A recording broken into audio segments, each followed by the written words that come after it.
Good afternoon, good evening, and good night. That's the Truman Show, if I remember right. I think that's how he would greet people. Good morning, good afternoon, good evening, and good night. Anyways, I don't know why that popped into my head, but you're listening, obviously, to the Energy is Love podcast, because, as always, I say it all the time, but you pushed play, and you subscribed, and you downloaded this episode, and you're listening now, and I appreciate every part of that. If you haven't yet, I asked everybody, I think on the last episode, go to YouTube right now and search the Energy of Love podcast and subscribe to the YouTube channel. I don't care if you listen to the podcast through YouTube, but go and subscribe to the YouTube channel. It's very, very, very important. The fate of something depends upon it. So go and do that if you don't mind. And as always, you can find all the episodes and all the links and all the places where the Energy is Love podcast is available on our website, energyislovepodcast.com. Congratulations, everybody. This is the 100th episode of the podcast. I'm eternally grateful for this opportunity to host the podcast and create this thing that people have enjoyed and tuned in and listened to now for 100 fucking episodes. It's pretty amazing, and I'm pretty proud of it, and it's pretty wonderful. So if you're a longtime listener, thank you for your support. If this is the first episode of the podcast that you've listened to, congratulations. You came in at the end when shit's really, really good. Don't bother going back. I'm teasing, of course. Go listen to all the episodes. But this is the 100th episode of the podcast, and I had my favorite guest on the show. So it's an episode of Coconut Coffee with Steph and Craig for the 100th episode, and my beautiful wife, who you all know because you listen to the podcast, sat down and we had a wonderful conversation, which we always have a wonderful conversation. But this was really, really a wonderful, beautiful conversation that we had, and you guys get to listen in on and take part of. First off, we explain why we drink coconut coffee, which I'm sure people were rapidly dying to hear about. And then we go into all sorts of wonderful topics, as always, on the podcast. And this was no different. And during the episode, we hit on a bunch of different things, and my beautiful wife, as she has done time and time again, managed to challenge me in such a way that I feel is going to push me into the next evolutionary state of my life for 2018. And that's pretty amazing. She's wonderful at doing that for me. And she did it on the podcast. So everybody gets to take part in that and hopefully benefit from it in some way.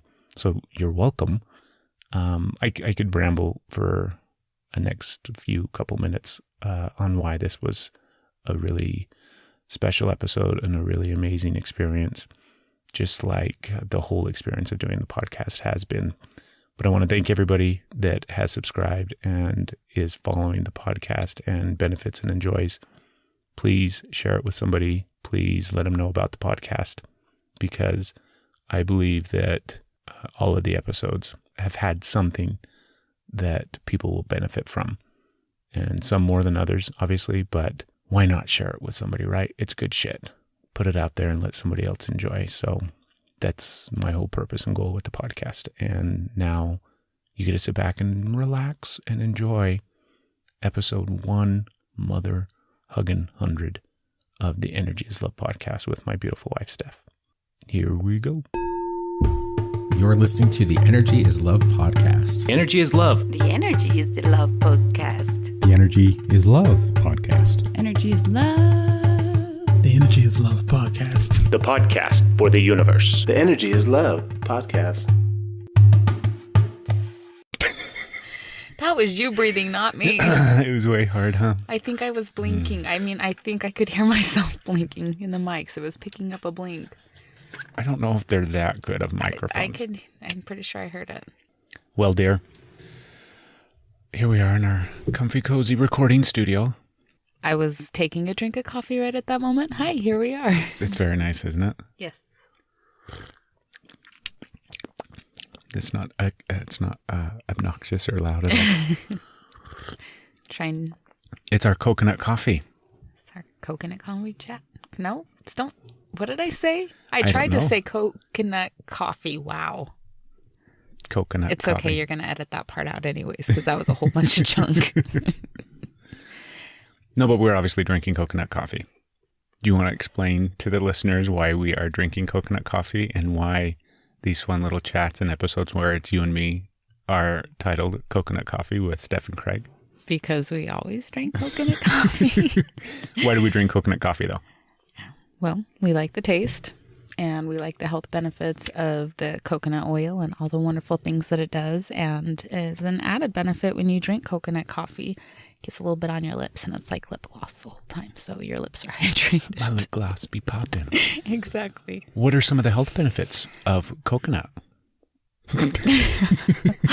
I read it on the internet that it was good for you. So it's, hell, I don't know. Don't put me on that stump like that. I can't remember. How long have we been drinking our coffee like this, do you think? Gosh, I don't know. Probably 2 years or so, you think? A year? I don't know. I've been using coconut oil for a long time. And you've been putting it in the coffee. So don't sit past your mic. Sit behind your mic and talk across it. Sorry. You're okay. But you got to stay close to your mic. This is going to work well. It is going to work well. No, I just love it. I tried the teeth pulling thing for a while. I think, not teeth pulling. It's pulling, but you do it in your mouth. It's healthy for your teeth. So that's why I came up with the title teeth pulling. I remember. What the hell was that? Because you did used to do that. Yeah, you take a big old spoonful of coconut oil. And if it's cold, it's a solid. And so you have this big glob of texture weirdness in your mouth. And you just sit there and wait till it melts and swish it between your teeth. And just push it through so it's working all throughout your mouth. And it's supposed to not only clean your teeth, clean your mouth, but help pull toxins out through your gums. And so whether or not it works or not, I don't know.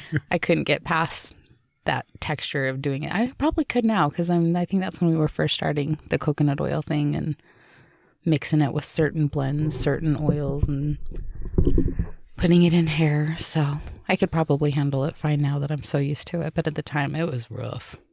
Do you feel like it did anything for you? I don't think I did it more than twice. Did it more than twice, but not enough to see because it was difficult. So I'm a texture person, and the texture was a little much. I like to think that our coconut oil in our coffee helps with a bunch of different things. Yes. But whether or not it really does, I don't know. That's up for debate. Mm-hmm. I think that it tastes good. We don't put anything else in our coffee, right? So that's a good benefit. Yes. We don't have creamer. We don't have sugar. We're not putting anything else except for coconut oil and cinnamon. Cinnamon. Sometimes nutmeg. But I believe that it helps with our joints. Yeah, there's a whole bunch. I remember I've read them. I don't even know how many times, and I don't know why I'm drawing a blank on it.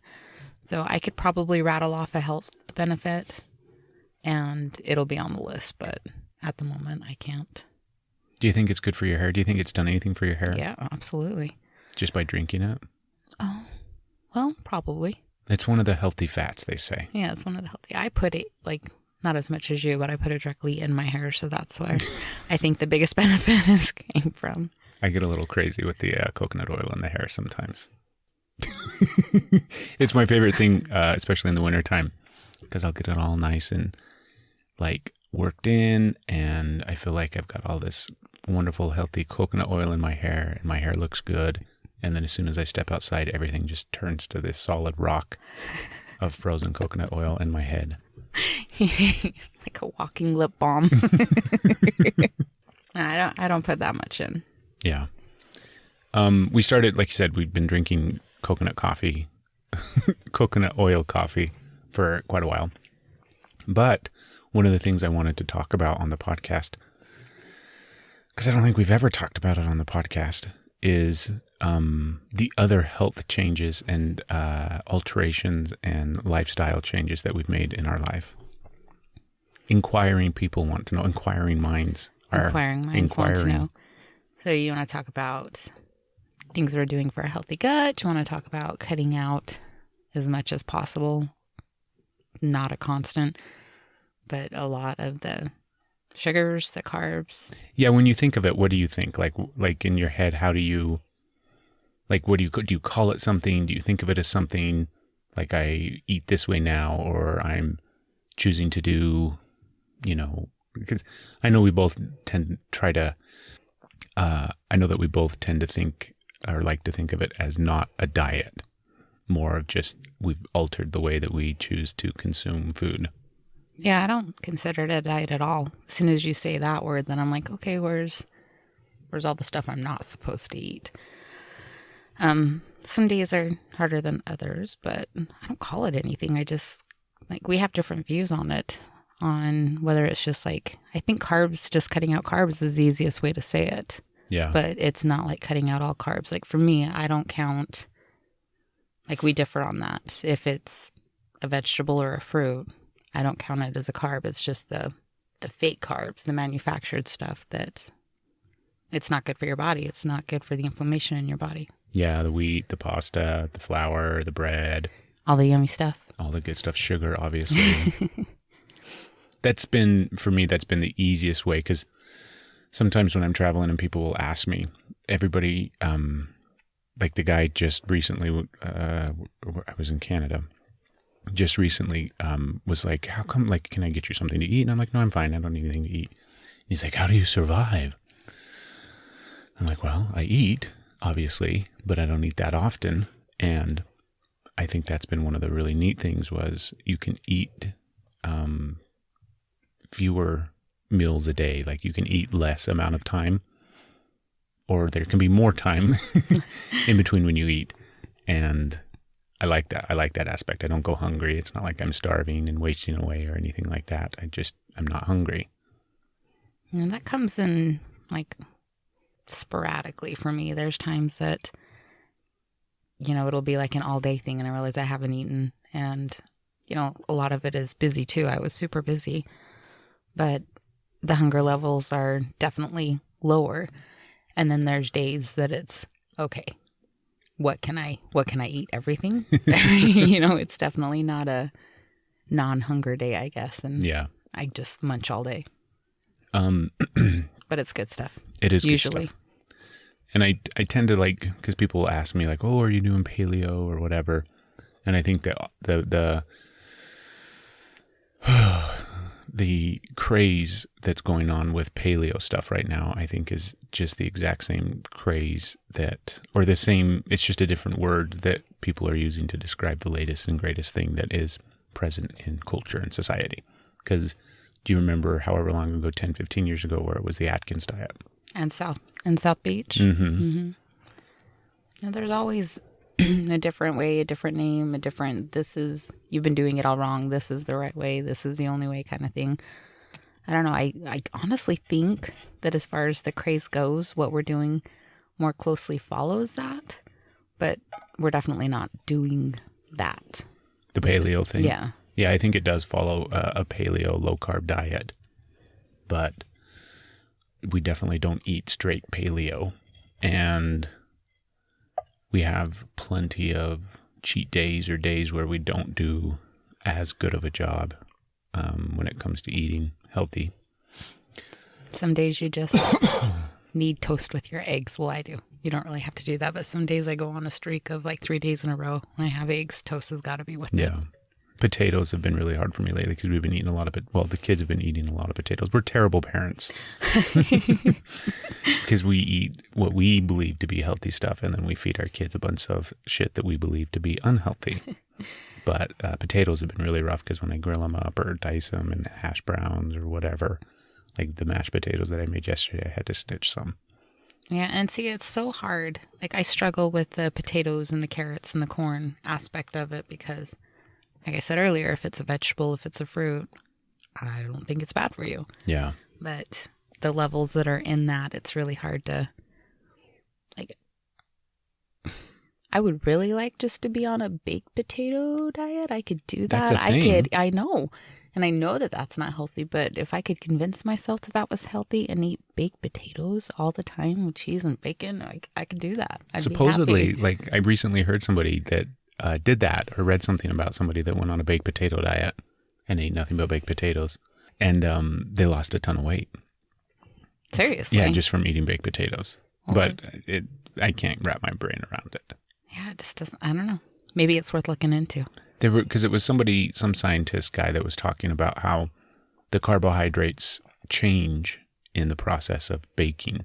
And so they go from, like, if you were just to eat raw potatoes, they have a higher carbohydrate level or whatever, as opposed to if you bake them, and then it alters the chemical makeup and the structure of the carbohydrate, which then isn't as detrimental. And so supposedly they're supposed to be healthier. A healthier way to eat a baked potato supposedly is a healthier way to eat a potato is by baking it.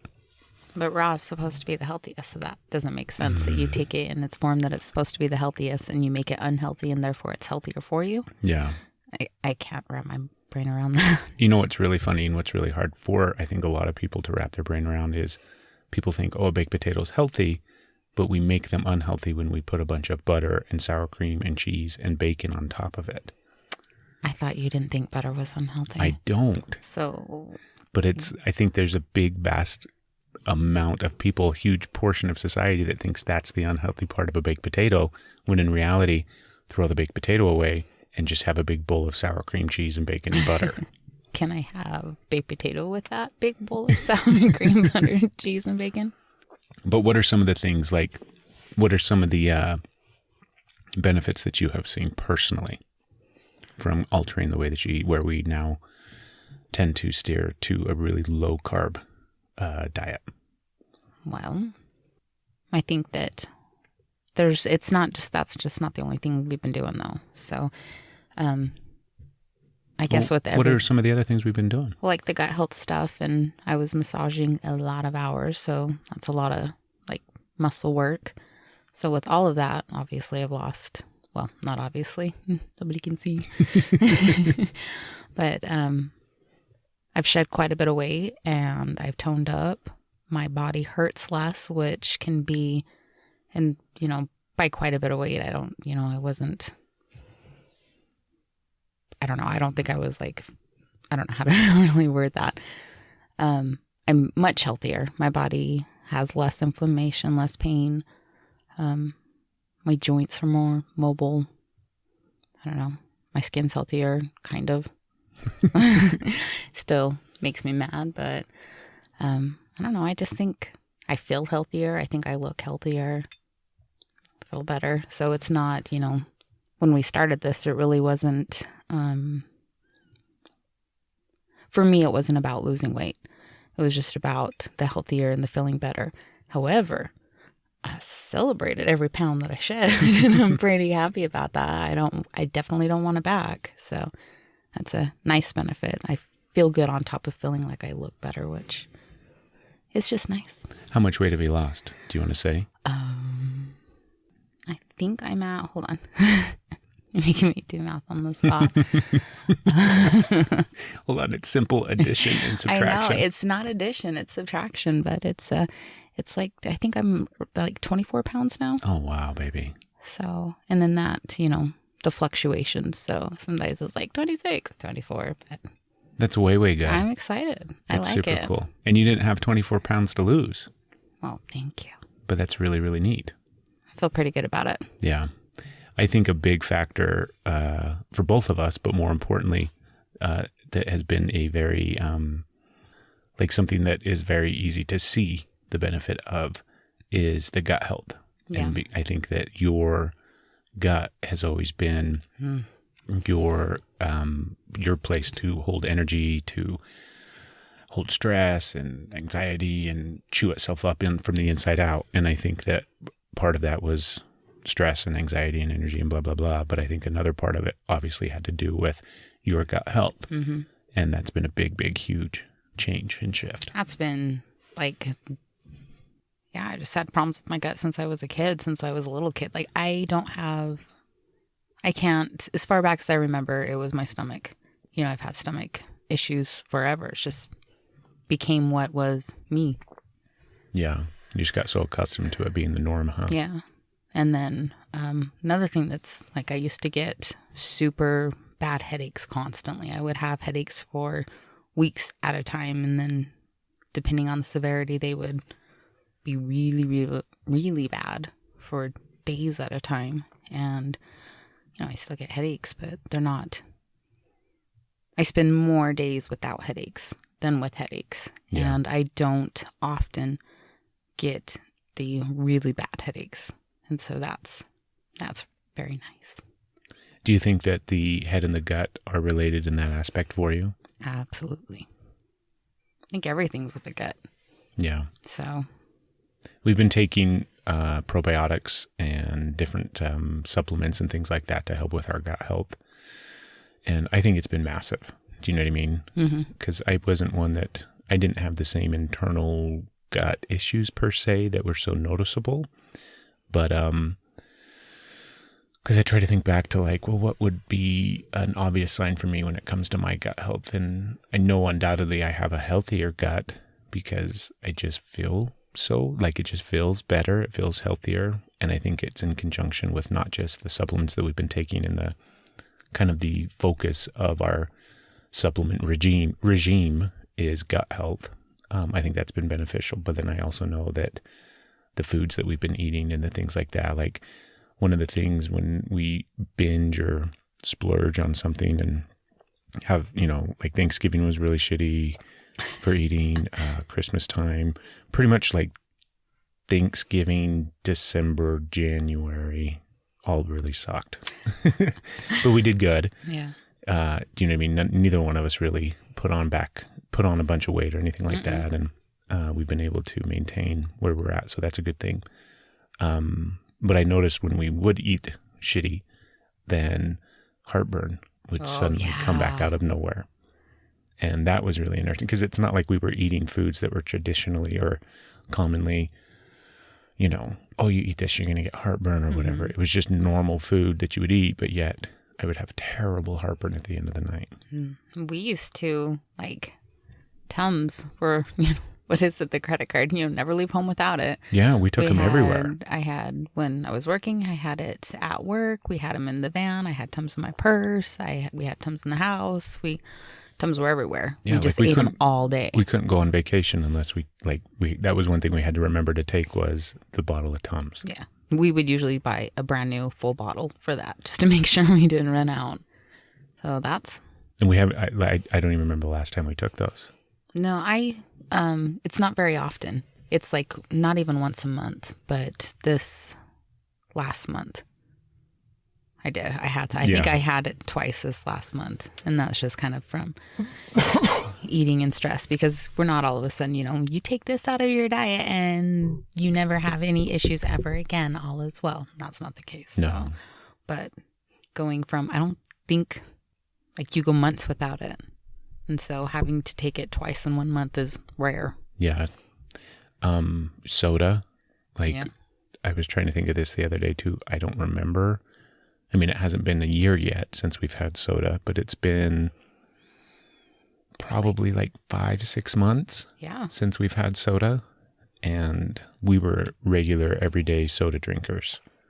I can tell you how to make the best drink at Maverick. Maverick's our local gas station.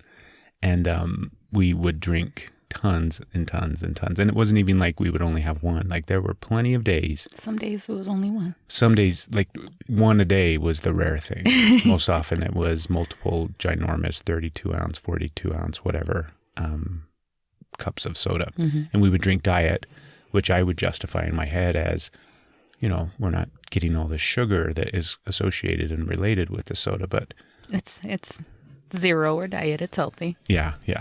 But I'm really glad that we don't do that anymore. Like that's something that's not even hard to resist or avoid. I just don't even think about soda or drink soda, or it's not something that I have to fight the urge for. I think the only time it's going to be difficult is, okay, it's going to be funny or make me sound like, I don't know.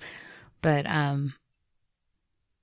if we happen to go out and happen to be in an environment where we're going to drink, the way we always did was it would be like with Sprite, vodka and Sprite, flavored vodka. It sounds really good right now. But like I can't just drink vodka. Yeah. You know? So if we're going to have a drink, like how? Because I'm definitely not a throwing back shots girl. I can't handle that. I mean, I could do it like 3 or 4 times and then I'm passed out. I'm out. I'm done. And game over. Yeah. So that was a fun night. But so that's going to be a thing. I don't know how I don't know how I'm going to drink without pop, without soda. How am I going to make this happen? We've done well with that too, like where we've cut out alcohol for the most part, and we don't really drink all that often anymore. And it's not that we definitely went through times where we were drinking quite a bit, but we don't really do that anymore. Well, no, we don't. It's not for lack of desire. It's just for lack of time. It's like, I don't want to mix it with soda. I know so many times coming home from school, it was like, oh, tonight's the night. I'm going to have me a drink. And I'm home. I'm tired. I just want to go to bed. That's totally ruined my plan to relax. Yeah. I've lost since August because technically, we kind of half-assed some of this stuff last year, but then I think we both got real serious about it in August and just started shifting everything at that point. And since then, I've lost 40 pounds, like a little over 40 pounds. That's awesome. It's neat, huh? That's awesome. Was that your main goal or? No. I guess that was my main focus. But when I think about like the main goal behind all of it, it's just health, right? It's just wanting to be healthier. It's wanting to be able to enjoy the things that we want to do, and like even just the simple stuff like you talked about where your joints aren't inflamed and so you're more comfortable and you're not in as much chronic pain. I had all of that kind of same stuff. And so just not having that has been wonderful, and it's been so massively beneficial. So that was that was the big umbrella goal, was just overall health. But the main focus in the beginning was just weight loss, was just simply trying to cut weight. And it works magically. But this is the other thing that I think is interesting too, is it works so differently for both of us. Not just because we're different people, but I also think because we're a man and a woman. I don't know if people are aware of that. But I think that just the chemistry and biology of men and women, do you know what I mean? It's going to work different for everybody. And for whatever reason, this episode is starting out with us selling people on a low-carb diet. Yeah, I don't know what this is. But it's interesting, and it's kind of, I think it's like scientifically, like if people were going to study us, we should have probably talked to some scientists and have them come in and study us. But the effects of eating a low-carb / paleo, keto diet, whatever they want to call it. Keto. That's the other name I couldn't think of. Yeah. Ketosis. Ketosis. We're so different. Yeah. Do you know what I mean? But I think that we have had an overwhelming benefit from it in such a short amount of time. Yeah, it's been great. It's healthy. It's not like the crash, ridiculous trends that just make you more unhealthy. It's a healthy lifestyle change. So 40 pounds, that was your main focus. You've got over 40 pounds. That feels great. But what other than that has been the biggest change for you that makes you feel like, oh, happy, I like this? I think even though it may not appear to be, because you're my wife and you know me so well, even though it may not appear at times, I think that it has helped with my mental clarity. And I think it's that gut-brain combination where, you know, all the shit that you read online or the podcasts that you listen to that talk about the gut health and the importance of it and how massively it affects your every aspect of your body and your brain and all these kind of different things. I think that has been one thing that has helped immensely, is having some mental clarity, even at times when it doesn't feel like it. But I think back to times where I was very chaotic and very, I didn't have that same clear-headedness that I feel like I have now. I think that was probably related a lot to diet and what I was taking in and feeding my body with. So that's been another really benefit. The joint thing is massive too. You remember how uncomfortable I would be just sleeping at night and not being able to lay in one position or on my side or whatever because my hips would hurt so bad. And it was such a weird thing for me because it only started like in the last year or two maybe, where they started to get really, really bad and really chronic, just hip pain, which was weird. I didn't know what the hell it was or why it was there. And it's one of those things that sneaks up on you. Do you know what I mean? Like chronic pain sometimes slowly presents itself and you just adjust slightly to it. And so after the course of 6 months or 3 months or 5 months or a year, you don't realize that you've been coping and managing with this chronic pain for a long time. And that's how the pain that I had in my hips was, where I just was managing and getting by and surviving with it and ignoring it and trying to work around it. And then when we shifted and changed everything, that faded and went away. I'm like, oh my gosh, like that's really, really, really neat and really, really beneficial. And it still flares up, but it's one of the places that I notice first and foremost. If I eat poorly over the course of a couple of days, I'll notice it in my hips and in my knees. Well, I thought mental clarity was improving for myself too. I thought, and then I revert back to that subtraction problem you just gave me a little while ago and think maybe mental clarity isn't a benefit that I'm experiencing. It's taken a little longer to I was kick like, in. hold on. I didn't think we were going to spend the whole time talking about food. Well, it's so good though. Let's tell people what we do eat. Peanuts. We do. We probably, Bacon, well, not probably. There is no probably. Cheese. Eggs. Peanuts, bacon, cheese, and eggs. Salad sometimes. Salad. End of story. We eat way kidding. too many peanuts. We haven't had peanuts for a while. It's because we need to go to the store and buy some peanuts. But we definitely have a peanut obsession because it's one of the few, I shouldn't even say that. Some people, like if you talk to people on a keto diet, they probably say no peanuts. But it's like one vice for us and one that we abuse regularly. Peanuts are crucial. I don't know. I'm okay. I haven't. Peanuts aren't like, I love them, but they're not my favorite. They're just the cheapest vice. Like my favorite would be a mix of, I think, almonds, walnuts, pecans. I don't think I need anything else. Almonds, walnuts, and pecans. Yeah. I thought I heard almonds, walnuts, and pecans. Well, I may have said that. Hopefully I didn't. At least you heard what I meant. Yeah, we don't have to talk about our life-changing lifestyle diet changes anymore.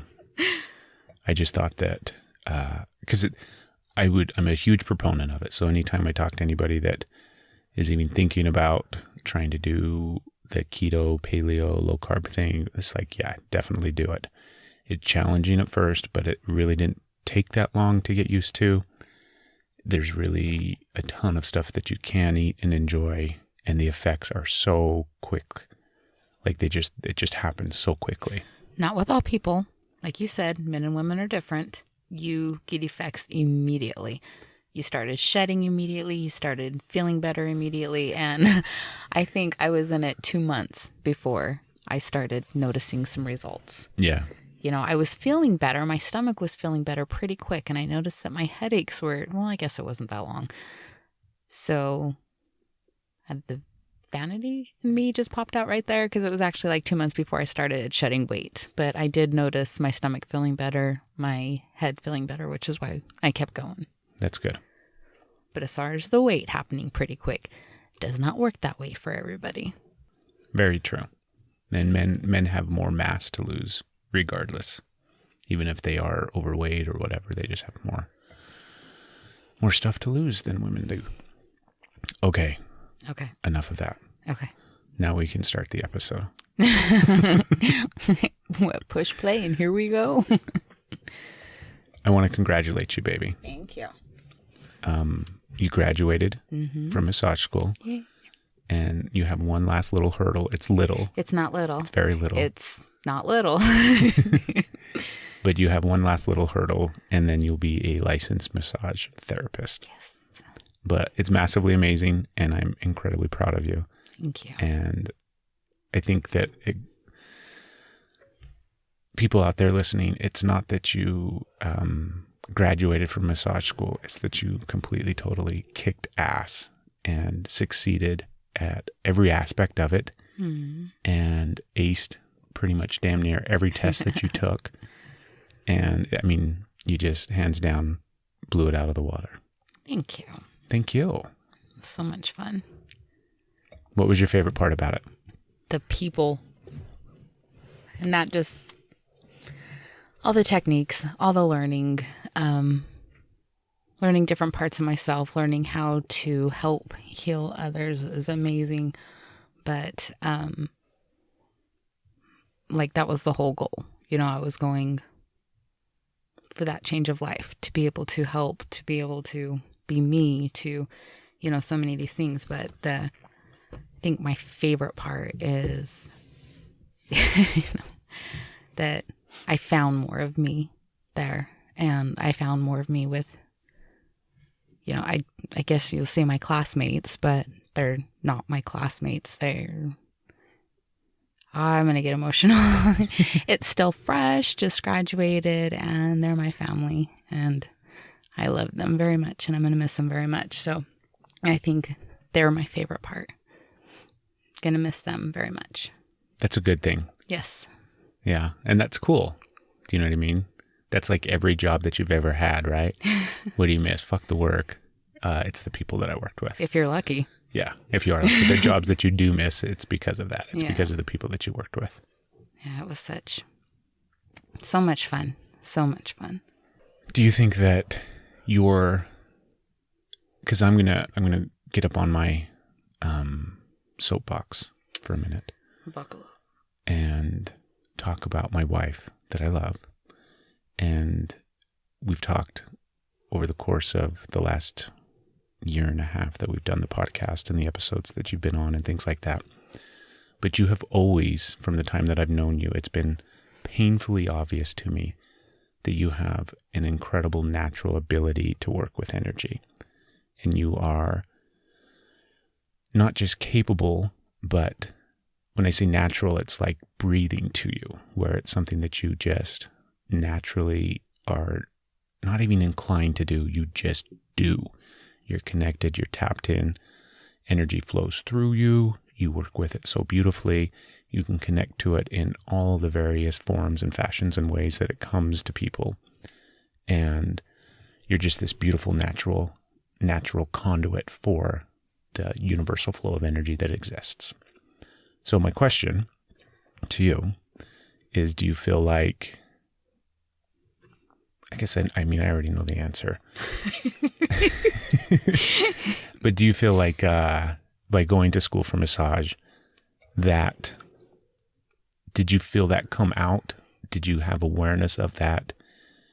Because really good massage therapists, I think, are also really good energy practitioners, really have the ability to tune into a body and not just physically feel a knot in somebody's back and know what type of move or technique or pressure to apply, but can also address whatever that issue may be on those deeper energetic levels that exist. Did you see that play out when you were going through everything? It definitely played out. You gotta come closer to the mic. I'm sorry. It definitely played out. I've become, I guess, more aware of it and trusting more in my intuition. I don't know that I'd go as far as to describe it how you so it is wonderfully did. But gosh, I guess not have to try and express into words on a podcast, but you are out of your head. You're not thinking, you just move, I guess. You just go with it, and how nice it is and amazing it is to just get into that flow and the things that can happen within that. And being able to trust that more and allow it. And not only, I don't know maybe it is allow, I don't know, except it is such an unconscious thing because it's happening before you know it's happening. You do things to make sure that the space that you're bringing to the next person is a space that is beneficial for them. But gosh, I just don't know how to answer that. That would be on the spot. But you do it so naturally, and like speaking. Yes, it comes to you just as naturally as speaking does. But can you think of because yes, you went to a cool school for massage therapy. We can obviously throw it out there. To the best school. Do you want to? Healing Mountain Massage School. Salt Lake City, Cedar City. If you're going to massage school, go to that school. Highly recommend, right? Highly recommend. And the cool thing about this school is they don't just offer, yes, they have super in-depth, just massage technique, Swedish massage, all the different types, all the different stuff. But they also incorporate some other classes and some other lessons and things like that that are more based in like Reiki or energy movement or crystals and stuff like that as well, which was really cool because obviously you like that shit. And that's good like stuff. that shit. Yeah. But think about the people that you saw at class or at school that don't naturally do those things and how they would struggle in that space. Well, some of the things that I saw is, yes, there are some that have a hard time accepting that doesn't speak to them as much, and that's okay. Like the things that spoke most to them was the physical, the sports, which are huge and beneficial and all need to be incorporated. But what they didn't see is even though that didn't speak to them and maybe those classes weren't their favorites, was that they were doing it anyways. Like not realizing it. It was just coming out of them and completely oblivious to it. It was just, it's funny. You'll hear them talk and be like, that just didn't resonate with me. And I don't get that. I didn't feel this. And then we have this incredible session together and it's like, yeah. So I think it's a little bit perspective on it, but okay, that was the chair adjusting. That totally sounded like a fart. It was not a fart. I'll edit that part. I don't know. I think the thing that was the neatest about that was the ones that weren't really going to that school for that reason, for the energy aspects, that didn't think that they could do that or they were a part of that, and just seeing that come alive in them and the acceptance and watching them build and grow the confidence and do that work and seeing light sparks, seeing the eyes light up, seeing the love light up. And I don't think that was your question. But well, I have a follow-up question for you. Do you think, well, obviously we know that there are classes to teach people energy work. So you can take a class for Reiki, you can take a class for Theta, you can take a class for, any other number of energy modalities that exist. Do you think you have to believe in order to be able to practice and do it? Do you know what I mean? Like, do you think there's a certain amount of, you have to have a belief that maybe not all the way in when it comes to the Energy is Love podcast and the universe and all this stuff, but you believe in some regards that there is something there? Do you think you have to have a belief before you'll actually be able to be a practitioner?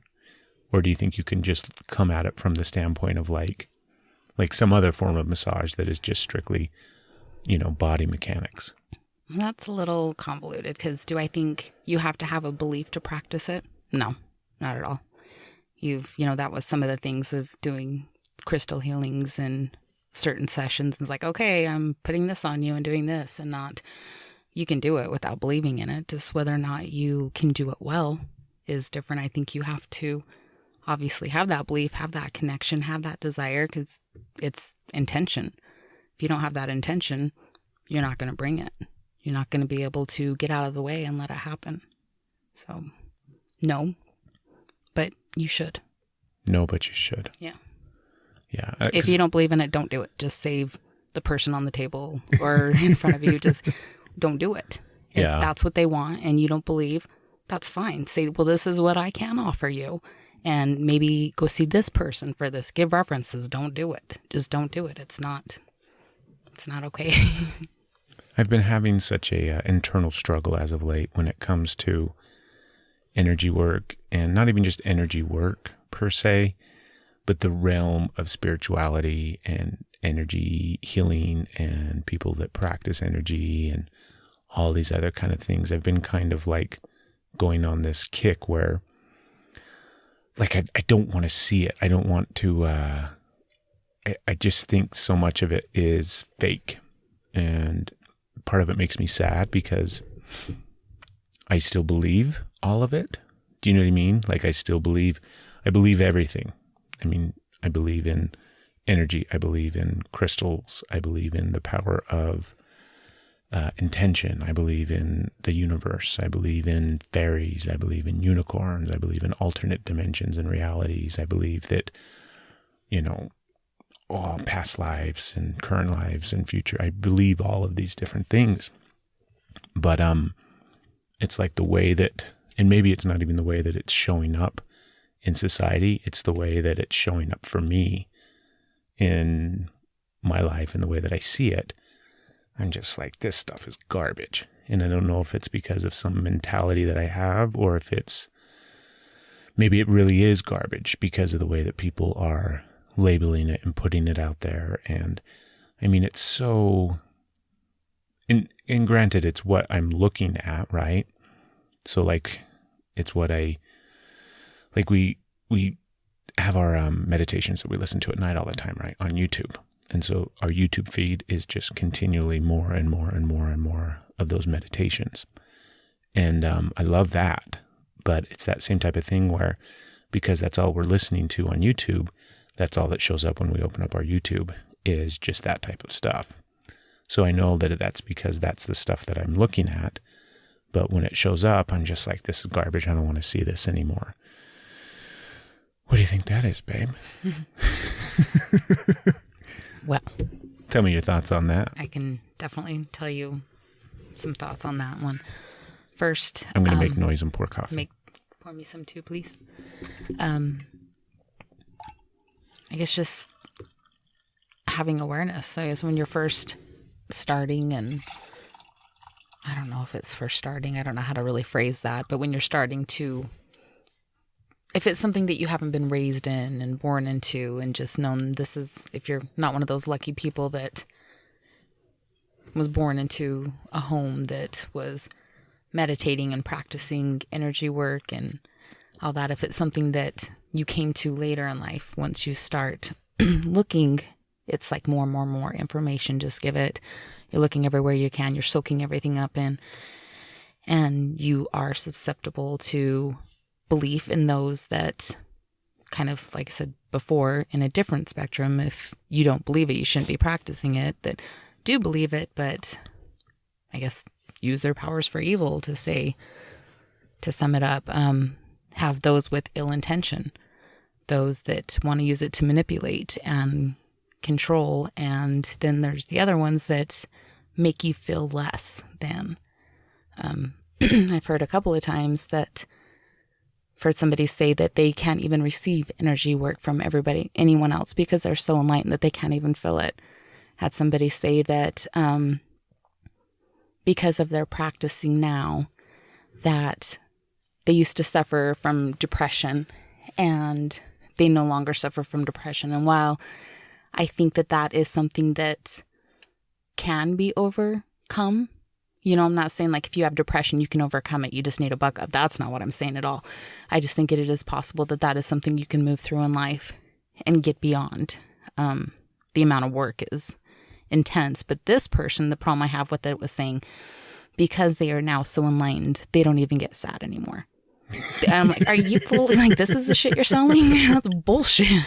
Sadness you are is a not human. A thing. Yeah, like, don't come off like that and be like, I am so enlightened, I can't even feel others' work. I never even feel sadness, all of this. Oh, and the talking like that, too. That if I speak like this means I am so enlightened. And clearly, if you are sad or having a hard time, you are not enlightened enough, being. You need to do more. You are not good enough. Bullshit. So there is that awareness of, you can slap a label on it. Doesn't mean that that's what it is. You have to watch out. There are people that maybe they're doing the best they can. Maybe it's not ill will, and I hope it's not. But deep down inside when you're selling that shit that it's not coming from a good place, and you're still doing it. So I don't know how to look at it as other than that. But maybe why is it showing up for you? Yeah, why? Because you're my wife, and you know me better than anybody else. Why do you think right now, at this current juncture and point in my life, I'm like, like, you know what I mean? I don't want anything to do with it, per se. I don't really want to be in that space anymore. What do you think that is? Well, first thing that comes to mind is You know, there's a lot of times when things upset you very bad. It's how is that resonating in me? What am I doing that is similar to that I can see so clearly on the outside and can't look in? So what is that? Or another aspect, it could be just a shift and a change in you. You know, simple awareness. It's showing you very clearly once you hit a new level of what is not true. What kind of people you don't want to surround yourself in. You can love people, believe everybody's connected, all of those things. It doesn't mean that you have to have those people in your life. That to be kind and compassionate and accepting doesn't mean that you have to drown yourself in all the bullshit that it's out there. It can be like, that's your thing. That's okay. I don't have to be a part of that. And so being okay, removing those ties, those things that don't serve you. So bombarding you, showing you it's time to let that aspect go. You can still love and be loving and be compassionate without having to be engulfed by it. What you think? I think that those are definitely possibilities, but why do you think why do you think I'm doing that right now? Because I said it first, like maybe it's a shift that you're going through. You're realizing you don't have to immerse yourself, not immerse. See, you have to cut out when I can't speak. I say Immerse is right. I don't think I said it right.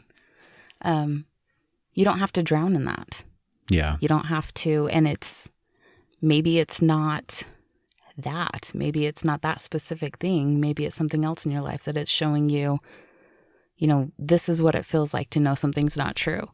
So you have the feeling, it may not be the same situation, but if you're having this feeling of what you know is not true and something else, maybe you need to be looking at that. So it's giving you intense amount of that feeling. So when it shows up in something else in your life, you recognize that feeling and know how to let it go. Let it go. Should we sing this song now? You go right on ahead. Let it go. Do you realize I've never seen Frozen? How have you never seen? It's been on the house like how many times? I know. How can you not have seen Frozen? I've never seen Frozen. I don't know why. Like that's just one that, like, I don't ever remember us taking the kids to it. I don't ever remember sitting down and watching it. It's been like we haven't watched it for a while, but it played so many times. Yeah. In our front. I don't think I've ever seen it. Well, you fall asleep through a lot of shows we watch with kids, so maybe you were sleeping through shows.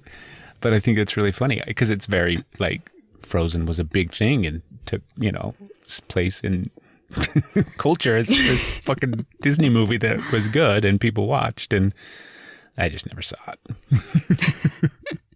That's called being present in your home with your family. But I know about it. Good. I absorbed it. What do you know more than let it go? I absorbed it through the collective consciousness of the universe. You enlightened being. Yes. You need to change the way you speak and your tone and the flow of your voice. I think I do change the way that I speak and my tone and the flow of my voice at times. You do. You think so? Yeah.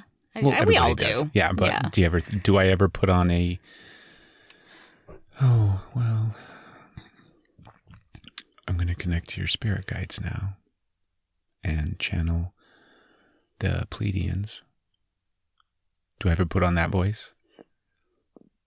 You know, you used to. I heard it a few times. No, I can't add. That is not fair. You're going to start some fights. Our next talk, we going to be about.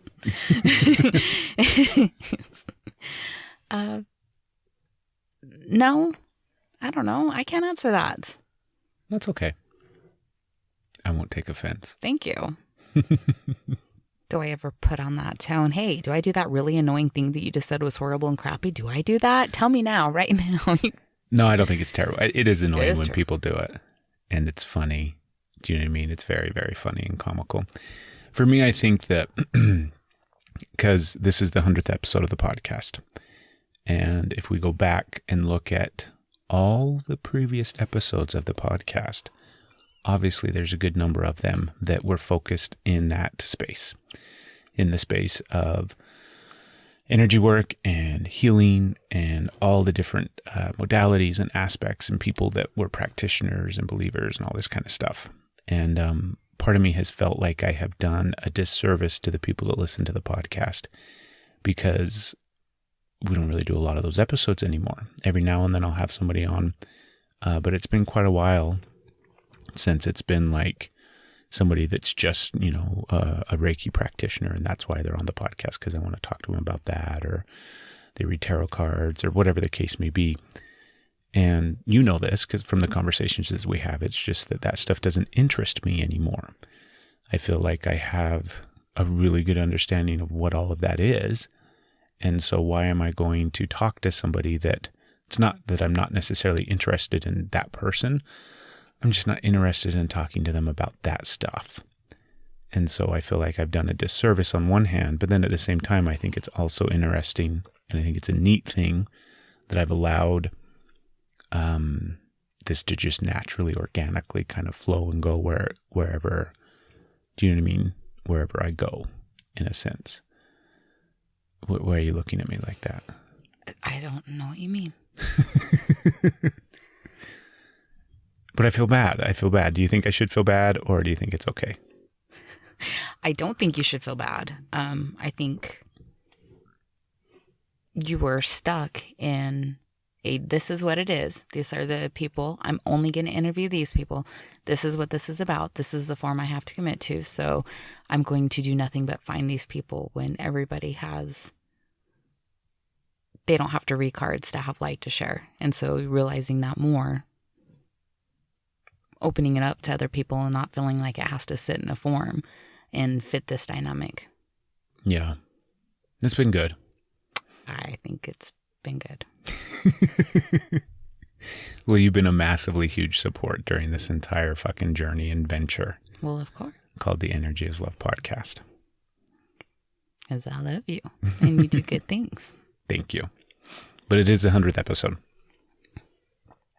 Yay, 100. It's the 100th episode. It's the 100th. Yeah, 100 fucking episodes. It's awesome. Of this podcast. It's awesome. I'm proud of you. Thank you. Do you want to ask me some questions about the journey and experience of 100 episodes of the podcast? Oh, let's see. What moment or what person, what was said, what was the thing that resonated the most with you, but you felt that's why I did this podcast. This is what I want people to hear. This is the message that I want to get out there. This is the change. This is the information. What was the most significant thing? Your aha moment of the podcast. The aha moment. I hate that phrase. The The kapow. kapow. The kachow. Wow, there it is. Winner. What was your Lightning McQueen moment? Yeah. There were so many. Do you know what I mean? It would be way too difficult to try to go back and think about one specific one that stands out. But it's really good. There's moments in interviewing somebody and talking with somebody and having a conversation where you just feel the gravity of whatever it is that you're being discussed, or whatever it is that's being discussed, that it is going to have an impact on the listener, that somebody is going to hear that moment and it's going to make them think. It's going to kind of stick in their crawl for the next few days. And those are the moments that I really, really like. Those are the moments that I kind of seek out and hope for when I interview people and have episodes, is those moments where, because it's any number of things. It's not just aha epiphany moments in regards to the topic at hand or whatever, but it's more or less the moments that have a deeper meaning about life, and not just the meaning of life and existence. I'm not talking about that, but like how we as people and human beings on this beautiful fucking planet that we exist on can do better, I guess, or be more, or embrace the aspect of us that is continually evolving. And I like when those moments pop up, and the little nuggets of wisdom that people will share. And that's the cool thing, like you said, where everybody has something to share. Everybody has light and worth and value and energy that they can bring forth. that is incredibly beneficial. And so I love it when those moments happen. Those are my favorite moments. And they've happened so many times over the past 100 episodes where, do you know what I mean? Undoubtedly, not every episode per se. There's definitely some episodes that I could go back and look at and say, nope, we didn't have one of those moments in that episode. But by and large, I think that the vast majority of the episodes has one or two of those little moments. Okay. Wouldn't you agree? What do you think? Because you've listened to all 100 episodes. Yeah, but I was getting ready to ask another question. Go ahead. I'll answer yours first.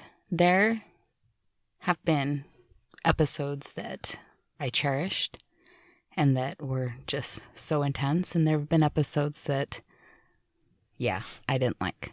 And you did a wonderful job. And the person did a wonderful...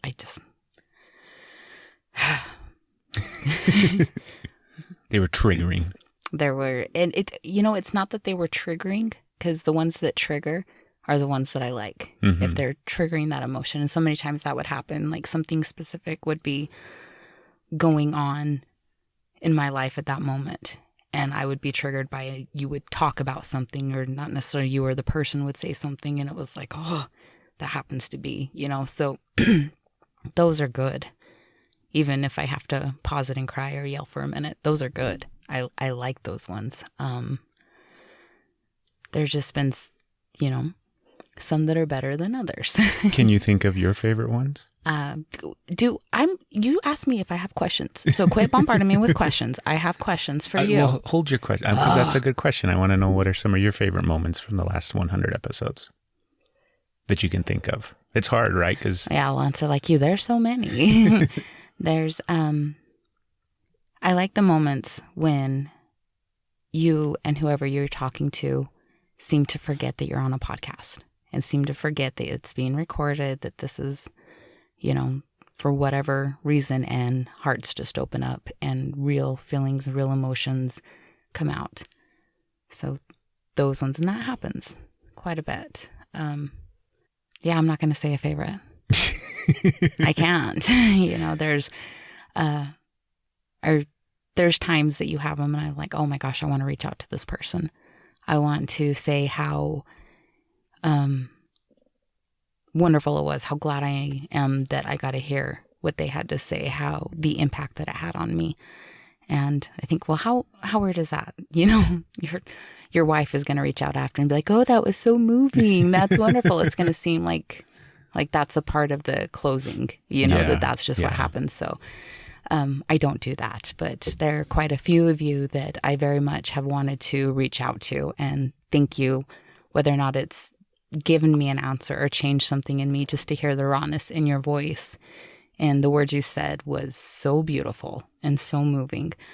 So if I ever do reach out to people in the future, it's definitely it's definitely not a part of the podcast scenario. This is what happens after. It's not that. And then it happens again. And then it happens again. And then somebody opens up, and I feel like I just want to say, you were heard. You needed to be heard, and you were heard, and it made a difference. There's so many good things. But I'm not going to name. I can think of a couple, but... You can think of it. Give me a couple. No. They don't care. Nobody cares. I don't care. If you don't care, then why are you pressuring me? Okay, tell me your next question. Tell you. Mm-hmm. Well, we're saying wonderful things, and because it is wonderful, but my next question's a little harder. Okay. So it's a time that you found yourself during the podcast thinking, like, who is this person talking? Not the person in front of you, but who is this person talking as in you? When you realized it was, I guess, bullshit, to say lack of a better word, that you weren't being true to yourself at that moment, that you got lost in an episode or something that wasn't speaking from your heart, and you caught yourself in a moment of, this isn't what I want to be doing. Like me personally? You? Yes. There's definitely been episodes where I wasn't as true to myself as I should have been. And there's times where I don't catch it, right? And then there's times that I do. And it's challenging, especially in the, when you're recording, right? It's really challenging to try to stop the conversation or backpedal or try to bring it back around in some way, shape, or form. And so if I do catch it, then I do the best that I can to kind of guide and steer the conversation back to things that actually I think have worth or have value or have some sense of like, do you know what I mean? Shit that I want to talk about instead of fake falseness. And sometimes I do really well at that. And then there's other times that I haven't. But I think by and large, I can think of plenty of episodes, and same thing, like I'm not going to call people out by any means, because everybody that has taken the time to be on the podcast, I'm incredibly thankful for. I have a lot of gratitude for that, because, do you know what I mean? It's just neat that I've had the opportunity to interview this many people and talk to this many people about all sorts of different stuff. It's a lot of wonderful, beautiful conversation that I'm thankful to have been a part of. But in that amount of conversation that's taken place, undoubtedly there's some stuff that, was just bullshit. And there's too much bullshit out there. There's too much, we obviously listen to a lot of podcasts, and that's the first thing that'll turn me off of a podcast. Well, second thing, the first thing would be audio quality. But if I listen to people and you can tell that they're reading from a script, or they have on their sing-songy voice, or their radio DJ voice, or their Good Morning America. Do you know what I mean? Like, if you have that fucking voice on, I'm not going to listen to your podcast, because I think that that's bullshit and that's fake. And I've had people that have come on the podcast as guests that do that. And sometimes I'm aware of it as it's happening, and I can kind of get them out of that shell and out of that space. And other times I can't. And we just kind of have to grit our teeth and, work our way through the episode and hope for the best in the end. And then I'm sure I'm not, well, because I can tell by the way that you're looking at me, you're like, motherfucker, I can think of plenty of episodes where you were just, you were doing just that. And I'm sure that I did. I'm sure that there were some where I kind of did that same thing. But I think that that's been a long time ago. I think that I've gotten much better at not doing those type of episodes and not having those type of conversations. Just having the real natural conversations like you talk about, where, it doesn't sound like the 2 people or the 3 people or however many people are on the podcast that you're listening to. It doesn't sound like they're sitting down recording a podcast. It sounds like you get to sit with them wherever they're at and hear this beautiful conversation that's taking place. You just get to be the lucky bystander that gets to sit in the room. What the fuck? In the room where it yeah, happened. Yeah, you get to be in the room where it happened. So that's cool. I forgot to tell you, this just popped into my head because Hamilton, right? Mm-hmm. And it's, where was it? It was when I was in Illinois, and I was at Wendy's getting my double baconator, whatever, guilty pleasure, put some French fries and barbecue sauce on top of it. And I'm in line waiting, and there were some of these like young teenager, 20-something fucking all that's wrong with society in some form or fashion, one way or the other, in line in front of me. And they were waiting for, to place their order. And the one kid started singing Hamilton, like out of nowhere. He just started rattling off and singing it. It made me laugh and smile. It was cool. Well, nice segue out. No, it was a good question. It was a good question. Yeah. So, you feel like you're past that. You don't do those episodes anymore. You stay authentic to yourself. You don't transform into whatever. And you have more meaningful I guess. I don't know what word you feel like it's evolved. Yeah. That's part of the reason why we had such a big gap in episodes.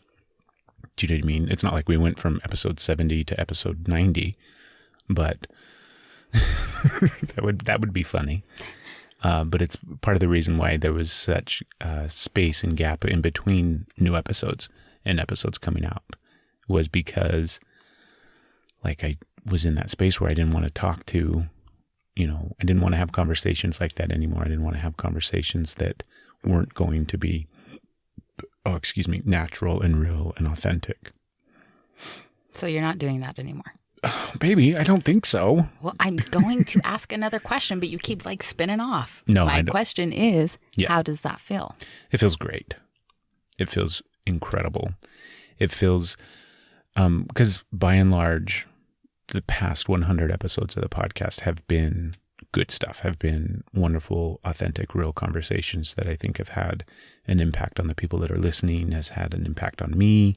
Hopefully the people that did the podcast enjoyed it and had impact. And do you know what I mean? Even if it was momentary in the moment. But yeah, having this, I don't want to say like change of heart or alternate mindset or something like that, but just being more aware and more conscious of choosing to not do that and not do those episodes. Because you remember in the beginning of doing the podcast, it was like just putting out as many fucking episodes as I possibly could. Do you remember like the first month? No. You blocked it out of your memory. But I think in the first month, it was like 10 or 15 episodes or something like that. Like I was releasing multiple episodes a week, and that was a little insane. That was quite a bit of not just work, but that was definitely some mania, because I was so excited about the whole process of it. So it's nice to not be in that state anymore. You have to cut yourself some slack for that, though. Like you said, you were so excited about the process of it. You were just starting. This was something you wanted to do. Yeah. You were excited. So it's not like, it's not something to be critical about. It's, allow it. That's where it was. You were excited. You went a little crazy, but you were so excited. Yeah. It was the growing process. Yeah, definitely the growing process. This whole thing has been a growing process. How do you think doing the podcast, if it has in any way, shape, or form, how do you think that it has changed me? How has it changed you? Oh, God. You asked me that. I like all these things. Hey, I did this. How has it changed me? How I did this. How has it changed me? So instead of hearing what I think, how has it changed you? Why don't you just answer that question? How has it changed you? I don't know. I don't know. I don't know if I have enough awareness to think about how doing the podcast has changed me. I think it's changed aspects of our life in some way, right? It's kind of been a thing now where we do the podcast and like, I have to go and record episodes, or trying to find somebody to record an episode with, or whatever the case may be. I don't know.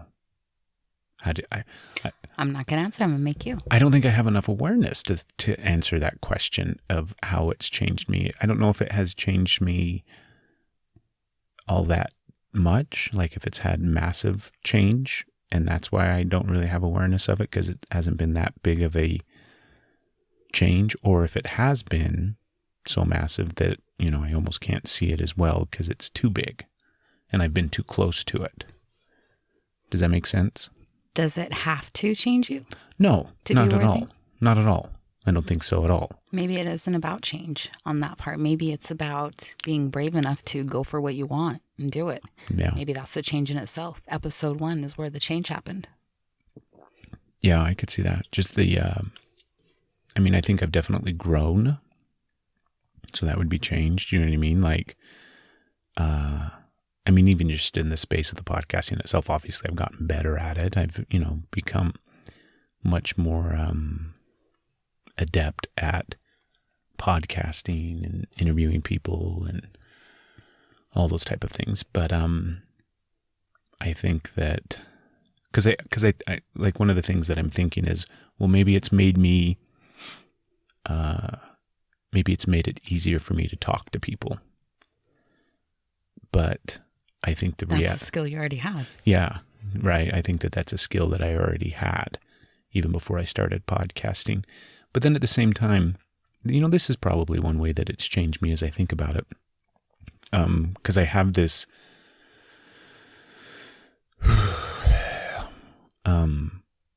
thing where I don't like talking to people, right? Welcome to the podcast. But I don't like conversing with people. And I think it comes from a place of kind of being an introvert, even though I'm not necessarily, people probably wouldn't describe me as an introvert, but I don't like having conversations with people in everyday life. And as you're moving, you go to the grocery store or whatever, or you're talking to a stranger or something like that. And I don't really go out of my way to have conversations with people. I'm nice and I talk to people and I'll say hello, and I'm not impolite by any means, but I'm also not the type of person to just strike up a conversation with a complete stranger. And I don't really, I guess I still don't really do that. Like, if I sit and think about it, it's not like I don't really do that all that often. Think about how many fucking times I fly somewhere and I almost never talk to the people that I'm sitting next to on these planes. Do you know what I mean? And that's a perfect opportunity because you're stuck in a fucking airplane to strike up a conversation with the stranger next to you. But I never do. I usually have my headphones on, or I'm asleep by the time the fucking plane even takes off. But I guess it's giving me a little bit more, I mean, I could talk to people if I wanted to, I suppose, because I do. How many people have been on the podcast that I didn't know, just complete strangers? Granted, there's been people that I did know, that I was friends with and things like that. But there was plenty of people that I knew nothing, other than what I had been able to research and kind of find out about them from online and stuff like that. And, you push record at the beginning of the episode and you have to talk to that person. Like, it can't be some awkward silence for 15 minutes until you both feel comfortable. You have to immediately make that person feel comfortable so that they can relax and have a beneficial, wonderful conversation about whatever it is that comes up. And I can do that pretty well. I can definitely put people at ease, within the first 5 minutes of talking, to where they kind of forget that they're sitting there recording a podcast and they can just relax and be themselves. So maybe that's one way. Maybe. So you say that like the point of this podcast is, putting things out there, making people think, giving them that spark, just reaching a large audience that can maybe just give that little, what do you say, tidbit of something that they're going to mull over and think maybe give them a new perspective, a new way of looking at something. But I don't know what's happening to my voice. I'm like... You've been waiting tables at a truck stop for the past 30 years. But what is it that you are searching for in this podcast? You're searching for something for you. What are you looking for? You're a jerk. Because I can see you looking at me now. The listeners can't see you looking at me now, but I can see you looking at me now. Oh, they can feel my eyes. I've got some. Approval. Yeah. That's really, do you know what I mean? Like, if you break down all the construct around the podcast and all the things that are very much reasons behind wanting to do the podcast and wanting to give people, different ways of looking at not just energy and healing and the people involved in that stuff, but also just life in general. And hopefully giving them that spark that would stick with them for the next few days or the week, or, set them on some other trajectory for the next month or 2 months or 6 months of their life, or whatever the case may be.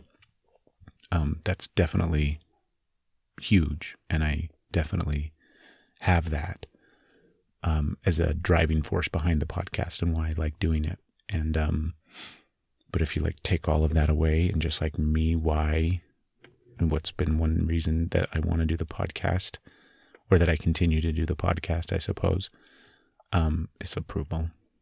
It's just somebody look at me and see what I'm doing and say good job. See, that's why you're a jerk, because I think you knew the answer to that question. And I think you were hoping that I would recognize that answer. I have another one for you. Well, baby, No. It's Super Bowl Sunday, and we've run out of time now. We have to go watch a football game. You have no interest in watching the Super Because Bowl. you know how excited I am to watch the players on the teams. What the players on the team? Kick the football around. Oh, my hell. With the throwing and the catching. You're not distracting me. Nice try. I'm not And forgetting. then they Hey. do that thing where they tackle each other, right? I think you need a drink of your coffee. Take a drink. Go ahead. What does it look like when you get approval? Meaning, how does it make me feel? No, I'm saying when. What does the approval that you're looking for, what does it look like?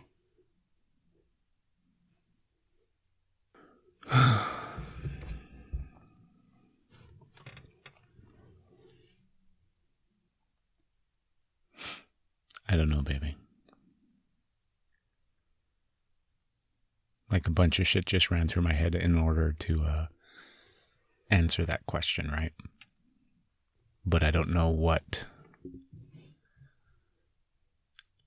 that approval looks like. I can think of plenty of ways that I've received that. Do you know what I mean? Like there's plenty of ways to look at, especially just if we stay in the context of the podcast and my life. And there's plenty of ways to see approval that I've received because of the podcast or through the podcast. You know, obviously we have people that listen to the podcast. That has always been amazing to me. And every now and then, granted, it's really every now and then, but every now and then somebody will reach out to the podcast and say, hey, I like the podcast, you know, I enjoy listening or whatever.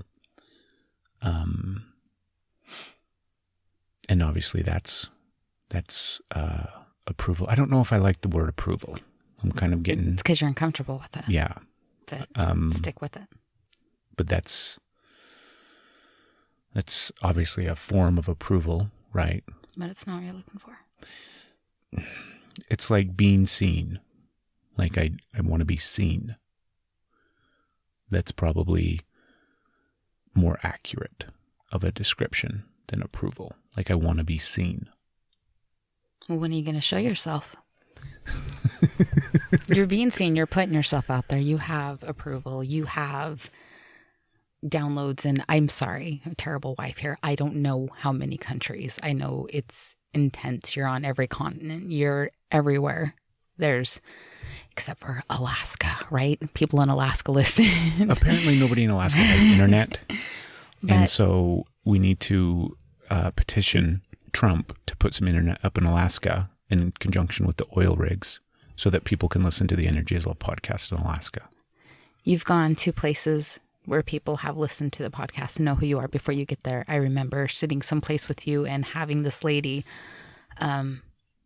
say, you know, she said it, like, I'm totally like fanning out or geeking out on this or having a fan moment because she had been listening to you. You have so many downloads. Now I realize that approval from your wife isn't what you're looking for, but like you said, I've listened to every episode. I've been supportive. I can look at you and say, good job. I can look at you and say the episodes, even the ones that weren't my favorite, the ones where I could tell that you were not there. Yeah, I was phoning it wasn't authentic. There was still something that came about. Of every single episode, I've heard something that made a difference. Now, there's definitely episodes that have a grand impact, a huge moment, and then there's little ones, but there hasn't been one that hasn't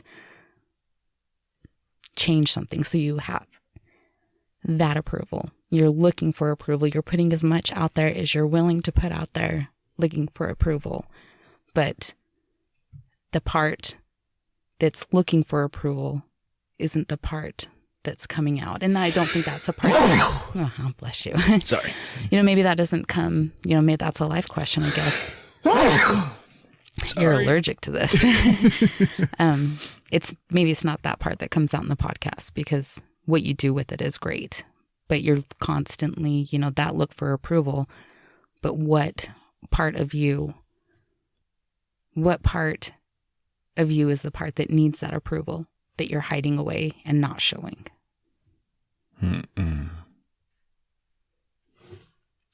Baby, these are really shitty questions. You don't approve. I don't approve of these questions. Okay, well, we can change it. It doesn't have to be this. No, because that's a really challenging question. That's a triggering question, right? Which part of myself am I not showing? Hence, that part can't be seen. Hence, I can't get the approval that I'm seeking, right? And that's a really difficult question to answer, because I think the part that I'm not showing and the part that I don't want to be seen is the parts that I'm ashamed of, and the aspects of myself that I don't like. And so it makes perfect sense that I'm not going to show those parts. And this is a heavy. You're making me do that, like when you get those moments when your brain goes like. You've got the one eye going and temple right now. Because it's like everything starts firing super fast as you get connection and correlation and understanding of heavy topics when things like this happen. You don't have to have the answer right now. I don't have the fucking answer right now. And don't try to find it then. But I got think about it later. I got a lot of clarity and a lot of understanding, because the beautiful thing is you're my wife, right? That's a very beautiful thing. That is a beautiful thing. But you have seen the parts of me that I don't want to be seen. You have seen those parts that I keep hidden, and you have given me approval, and you do you know what I mean? You still like me after seeing those parts that I don't want to be seen. I love you. Yes, you do love me. And that feels so good. Like, that's not what you're looking for, though. Well, then what the fuck am I looking for? Like, when are you going to approve of yourself? That's what you're looking for. Self-approval. Yeah. I know that. Do you know what I mean? Duh. Yeah. Yeah. When do any of us see ourselves? Right? Like, because if you think about it in the dynamic of what you've asked and how it's come up and how we've talked about it, because you did a wonderful job of kind of fleshing this out and bringing this to the surface. Fuckstick. And, but if you think about the whole dynamic of wanting approval and wanting love and acceptance from not just the people around you, but just in the grand sense of wanting to be accepted and loved as a person for who you are. And it makes perfect sense to me that people struggle with that so much, because you want to be seen, but yet there's plenty of parts of you that you don't let be seen. There's plenty of parts of you that you hide and that you don't allow to be seen. So that simple dynamic makes perfect sense to me. How are you going to get acceptance, and how are you going to feel the love and the acceptance and the approval that you're seeking when you aren't showing any of it, when you aren't allowing it to show up? And I think within the context of the podcast, I don't need, I don't need to show up all the wonderful things in my life that I'm ashamed of, or the parts of me that I'm, I don't want people to see. I don't need to bare my soul wide open on the podcast in order to fill that. But I think that if people were to think about that dynamic and that aspect of maybe not necessarily having to show the parts of yourself that you don't want people to see in order for them to, in fact, be seen, hence receive affection and approval and love. But more importantly, I think that's important, but I think it's in the context of the people that you're close with, right? I think it's within the context of a loving relationship and the people that you feel close with. I think that's important, and I think that there's healing there. But I think the big part is you specifically, the individual, seeing those parts and allowing themselves to see those parts. Because it's really easy for me to think about all the things that I'm ashamed of, and as soon as I see them, like, lock that shit up, close that fucking door. I don't want to look at that. I don't want to think about that. I don't want to deal with that. So I'm not seeing those things.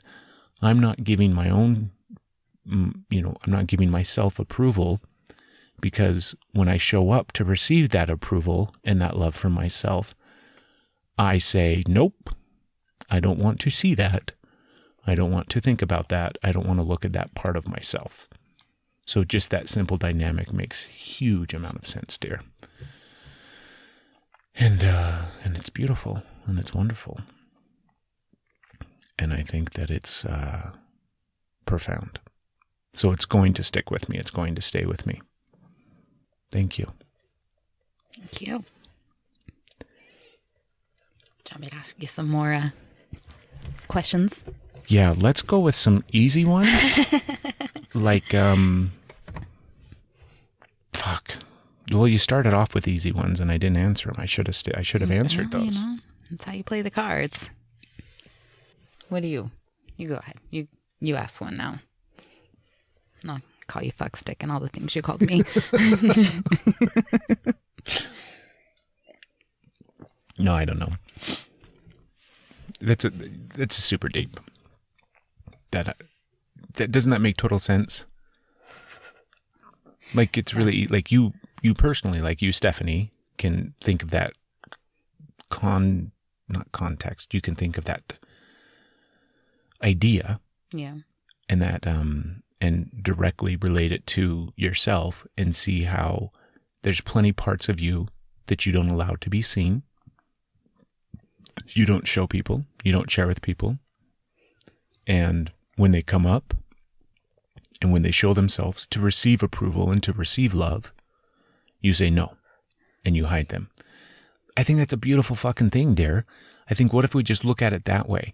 When the shit that we have shame over and the shit that we don't like pops up and shows itself and kind of rears this ugly head of it, like, think of it as the small little inner child, or think of it as you as a child just showing up and saying, hey, see me, please. That's all I'm looking for. I want approval. I just want to be seen, right? Because we started off with me saying I wanted approval, but reality is I just want to be seen. Because it's really easy for me to realize and recognize times throughout my life where I didn't feel like I was just simply that. Just fucking see me. Like, I don't want anything else other than acknowledgement that I fucking exist. Just see me.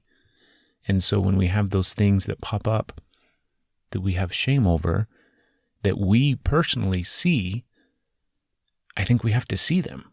And by see them, I mean you have to, like, acknowledge them and recognize them and allow them to be there, and not say, nope, I'm not going to look at you. You need to go back down into that hole. You need to go back into the fucking baggage closet where I hide all my baggage. Don't you know better? We need to allow them to come out and be seen. And in turn, that is going to give them not just approval, but love.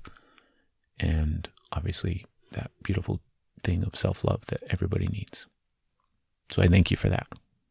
That's pretty fucking huge, babe. Okay, we'll change it to a lighter note. Was that a big sigh of relief? I don't know. I had fun last night. We went on a date and went to a comedy show, and we got a laugh, and that was pretty fun. It was way fun, huh? We had a good time. That was our first comedy show together.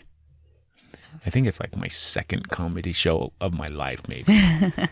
We just don't go to comedy, and we're dumb. Like, we have good comedy that comes to Salt Lake City, but We love comedy. yeah, we do. And it was a lot of fun. Christina P. Yeah, Christina P. But have you ever heard her last name?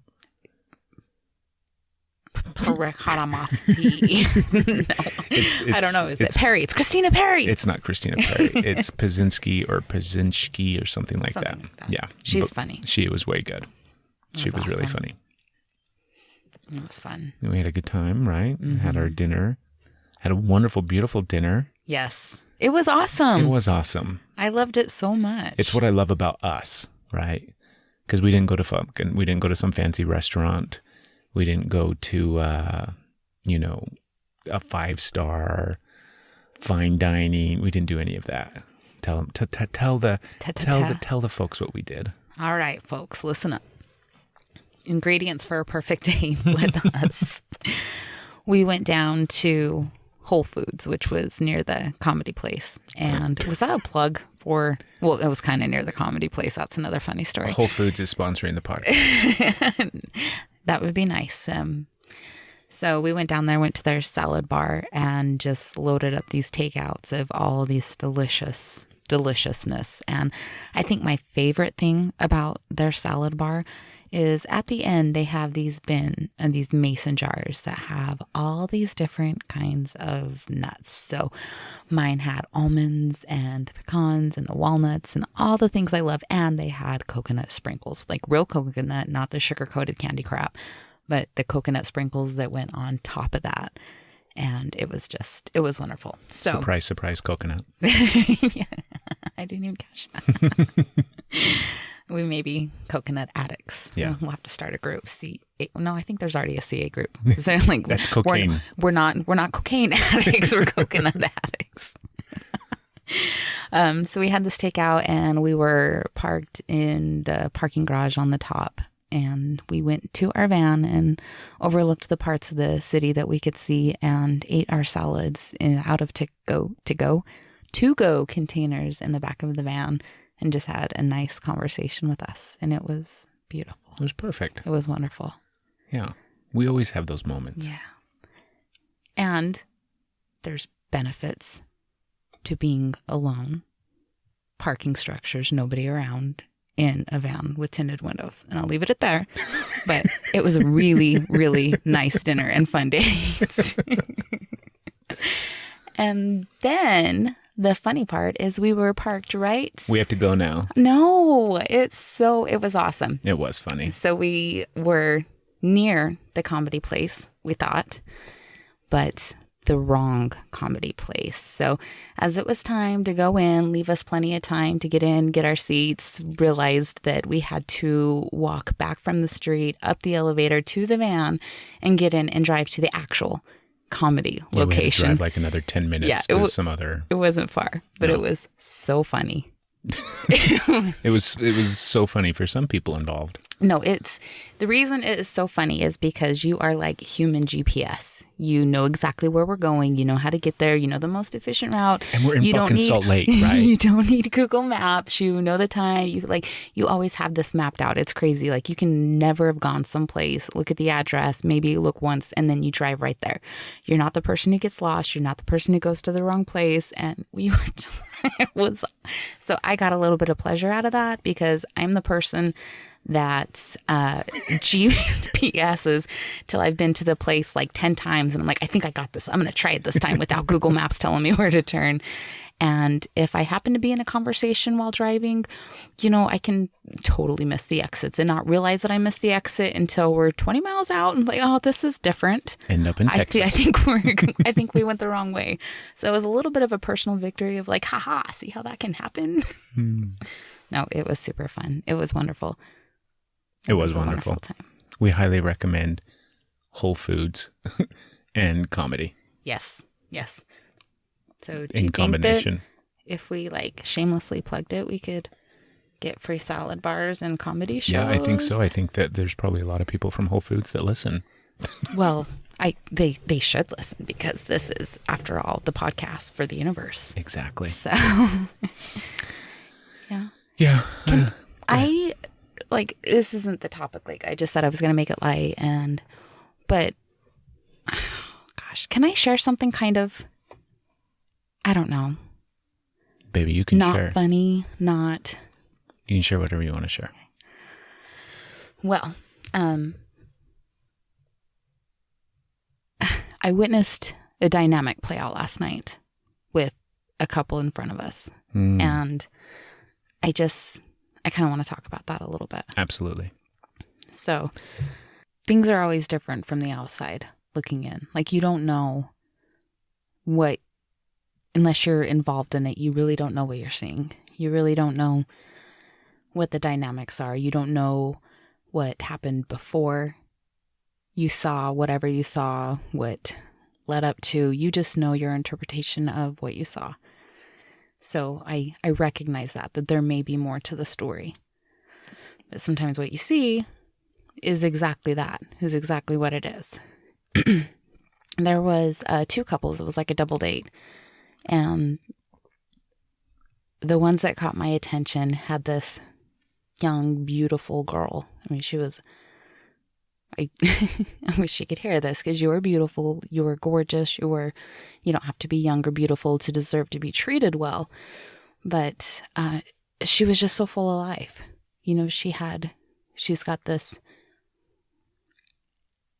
like, endless possibilities ahead of her. There's so much time, so much she doesn't have to limit herself. And why I feel strongly in saying that, she's at a comedy show with this guy, whether he's her boyfriend. I'm assuming they've been dating for a little while, whether or not that's factual or not, but just because of the dynamics that played out. But she had the audacity to laugh, to enjoy the show. And she was, leaning forward a little bit with laughs and just giggling. She wasn't doing, crazy drunk girls sprawling out, laughing, calling things out. She was just simply laughing. And he became annoyed with her from laughing. He would turn and look at her in disgust and then give his friend a look like that, can you believe this, or whatever he was thinking, but that look of mutual disgust, and be mad at her for laughing. And then when she would realize that he was looking at her with this look, she was leaning in and trying to make it better and rubbing his back and trying to talk to him. And he actually turned his back on her, and he sat sideways in the chair and just turned his back on her. And this would keep playing out. Don't try and talk to me. Don't try and touch me. And she would just kind of move on. A couple of times she whispered to her friend, and then she'd laugh and he'd get irritated. And it was just so disgusting that the power that he thought he needed to play out with her and the whole that she's not even allowed to laugh, to enjoy. So this makes me lead to dynamics. Now, this couple was man and woman, but it doesn't, these things happen regardless of however the couple dynamic is. It fits into every category, not just one. But how much of ourselves are we willing to sacrifice to gain the worth of somebody else? I guess a hot topic is the approval of somebody else. How small do we feel like we have to be in order to earn the love of somebody that we love? And on the other side, how insecure and cruel do you have to be that you have to make somebody so small to be in your space? So I wish I could tell this girl, you're beautiful. And you don't have to be CoverGirl beautiful to be beautiful. You, as a person, you are beautiful. It doesn't matter. It doesn't matter what you think of yourself or what category you think you fit in. You, person, are beautiful, and you do not have to be shamed in such a way to fit into somebody else's world. And if somebody has to shame you to fit into their world, then that's a world that you do not want to be in. And that if you love somebody, let them be big. Let them shine. Let them laugh at a comedy show. Making them small to make you feel good will not, it will not serve that purpose. You will feel more insecure and the more need to control. I just think love doesn't have to hurt. And I don't want our children to ever feel that way. Feel like they have to not participate in life in order to be good enough for somebody else. Nor do I want them ever to make somebody else feel like that they're not allowed to be who they are or to be happy in order to be with that person. So I know it's kind of bleak, and but I just hope that, I'm not saying walking away from situations is the best thing to do. I'm not saying that if you're not happy, you should leave right now. Don't try. But sometimes there's situations where you don't have to try. You don't have to work it out. You don't have to be a better person for that person. You can just be a better person for you and get the hell out of that situation and let them figure out their shit on their own. What do you think? Do you have anything to say? I'm out of stuff. I'll just sit here and ramble about. What do you got? I love you. I love you. I think a lot of things, but I think that it's interesting because when we left, you asked me if I saw any of that play out, and I saw none of that play out. Clearly, the people were sitting right in front of us, right? And it was a cramped comedy club, so we were, packed in there, and I saw none of that. I saw the people sitting in front of us, and I saw her laughing and laughing with her friend, and I saw the guy, but I didn't see the dynamic that you saw. I just saw him sitting in his chair, and he pissed me off because he was moving back and forth, and I had to continually adjust how I was sitting so that I could see the stage. But that's all that I saw. So I think that's funny that you saw this and I saw that, right? That's always an interesting factor, or a dynamic where you can be somewhere and see the exact same thing, but see two completely different things. So I think that's a funny thing, but I agree. Obviously, I'm 100% in agreement with you that after you described it to me, I'm like, yeah, that guy's an ass. That's so asinine of a way to treat somebody. And like you said, we never know the whole story, but it definitely seemed like they were, in the early 20s or something like that, and on a double date and trying to have a good night. And he was just trying to ruin everything from the way that you describe it. And I mean, it's pretty asinine. And it's also a common theme, right? It's something that people, I'm sure, can relate to, and whether they have been in relationships like that or they have seen people in relationships like that. And I agree, baby. You don't have to do that. You don't have to make yourself smaller in order to be seen. You can be as big as you want to be. You can laugh as much as you want to laugh, especially at fucking Christina P, because she's hilarious. And that's okay. So I agree. And I think you're beautiful, and I think you're smart. And you challenged the shit out of me on this episode. I was very happy to do it. It was your pleasure. It was so my pleasure. Yeah. Well, hopefully it's a moment for you as well. Hopefully it's one of those beautiful moments in the 100th episode of the Energy is Love podcast that people will resonate and connect with and go back and think about after they're done and after the episode's over. That'll be the thing that they think about, is how are they hiding the parts of themselves that they don't want to be seen?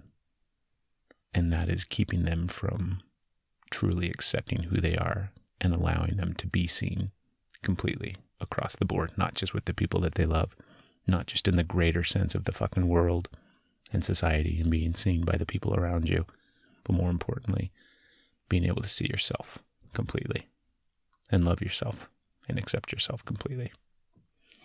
So that's good. Good. And leave it with one thing that I heard that filled me with love. It was, you know how good I am at quotes, so this ought to be fun. There is nothing that you cannot do. There is nothing that you cannot be. Of this, you are the only one who has ever needed convincing. It's good, baby. Wish I could take credit for it. It's not mine, but it hit me. Well, we can definitely say it's yours. It will be something that I say to myself. Good. Good. I like that. And it's Super Bowl Sunday. And we got to go watch a Super Bowl. I would like to. We got to go watch the big game, right? The big game is on today. The big game. Yeah. The people are playing in the big game. I know it's the Patriots. And I think it's the Eagles. It is the Eagles. Right? And who did the Eagles beat out to get to the Super Bowl? Yes. The Eagles beat out the team I was rooting for. Really? Yes. Was it the Cowboys? No, God, no, they don't make it that far. I love the Cowboys, but come on now. The Vikings. The Vikings. The Vikings. Yes. See, I know stuff. You do. I know football stuff. Me too. But JT's performing at the halftime show. I'm still upset. And Chris Pratt has a big commercial that will be in the Super Bowl for Michelob Ultra. So one of my favorite actors and one of my favorite beers. Super excited.